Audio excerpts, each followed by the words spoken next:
Na Švetočnej Shadski, Skupštini opštini Bačka Topolja, predsjedatelj Skupštini opštini Saša Srdić i predsjedatelj opštini Adrijan Satmari uručeli profesorki Senki Benčik podzekovanje za postignuti rezultati i jej zakladanje u pestovanju ruskого jazika u opštini Bačka Topolja. Najse mi bila čest i nespodzivanje veljke, kad me povolali i vareli, že budem nagradzena.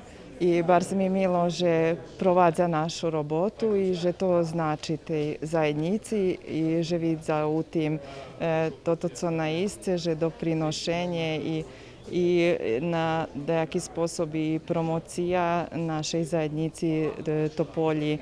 Takže naisce som bola i nespodzivana i bar spočastvovana. Senku znam od skore i še bola odvičateljna i vredna. Bola aktivna u politiki i u društvenim životu, u kulturi, ali думам, že najveće i to, co mohla dati, sta dala u obrazovanju, u prosviti i teraz tohtoška prepoznal i dali je podzjekovanje za to, co značne i velike za nas samih Rusnacoh i za obrazovanje po-ruski.